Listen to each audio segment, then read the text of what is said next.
Sarah Millican!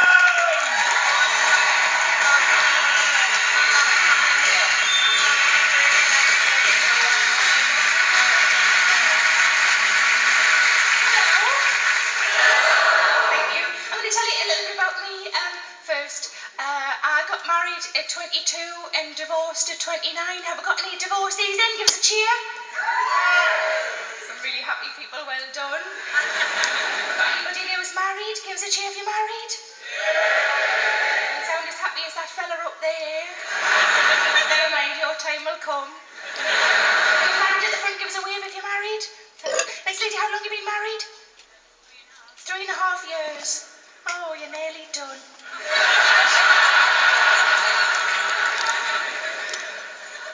When I got divorced, I moved back in with my mum and dad. That's not good, is it? No. When we first split up, somebody said it was like a bereavement.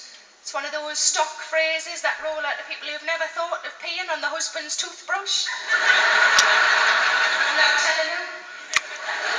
Time's a healer. Plenty more fish in the sea. My own personal favourite. I never liked him.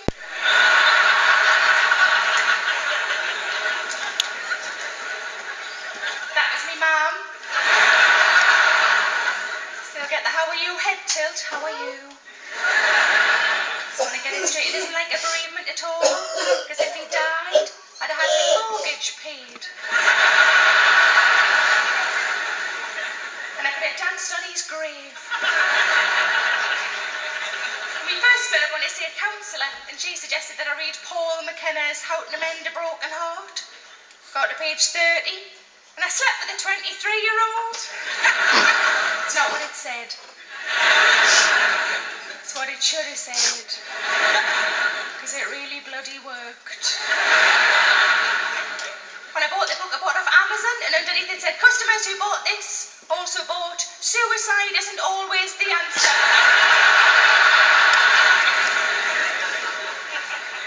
Because it sometimes is. For when I became newly single, a friend of mine bought me a teapot for one cow. She's not my friend anymore. She's not even alive anymore. She's alive, she's just heavily disfigured. Some kind of teapot-related incident. But I had a bit of a New Year's resolution this year, decided that I was going to start watching me weight. I realised watching me weight doesn't imply that it's going to get any less, is it? Just like I'm documenting how fat I'm going to get. But I think because my downfall is cakes and puddings, I don't really drink an awful lot, and I was going to say I don't do drugs, but I did have a space cake once. I just heard the word cake. I just found it really dry. I mean, I might not know drugs, but I do know cake. I think a bit of buttercream wouldn't have gone astray. It's almost like they hadn't thought about the cake part at all. But I think I'm like everybody else in that there are bits of me I really don't like, and I really don't like my legs. And recently I decided, sod it, nobody cares but you, just wear a skirt. So I wore a skirt, and on the first day of wearing a skirt, I got whistled at by a builder. How good is that? Wasn't so much a wolf whistle as he went.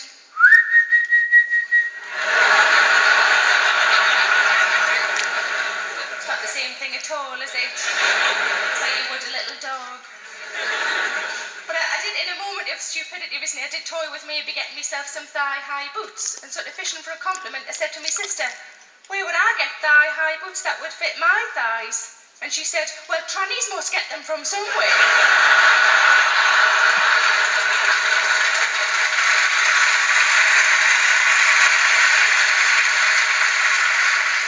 Things that have been in storage and deciding what to keep and what to bin, and I don't really know what I'm supposed to do with my wedding dress. Let's get some suggestions from the audience. What about somebody from the top layer? Tell me, what do you think I should do with my wedding dress? Give us a suggestion. Burn it. Oh, did you hear that straight away? Billy didn't finish my sentence. Burn it. Are you all right? Somebody give him a cuddle up there. Burn it. That's a bit of man, isn't it? Burn it. Put the ex-husband in it and just burn it. I'm pretty sure that's murder. What about a suggestion from the lovely ladies in the front here? What about any of you lovely ladies? Give me a suggestion. What do you think? Oh, you're conferring. That's good. Tell me.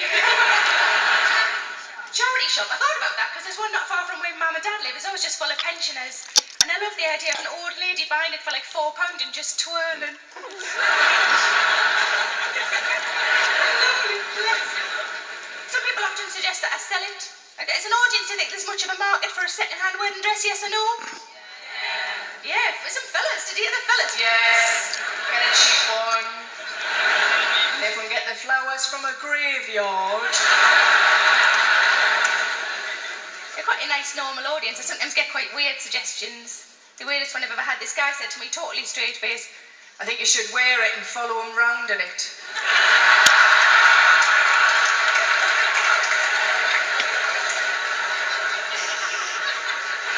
and I looked at his girlfriend who was sitting beside him as if she was going to go, what's he like? And she just went.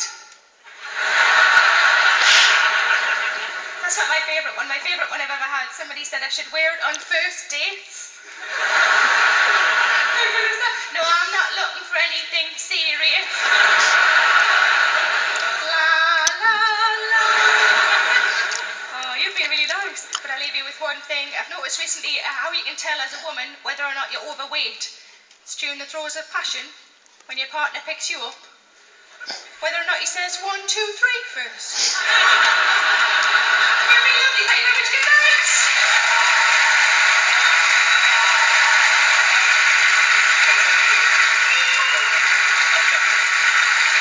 Say American, ladies and gentlemen.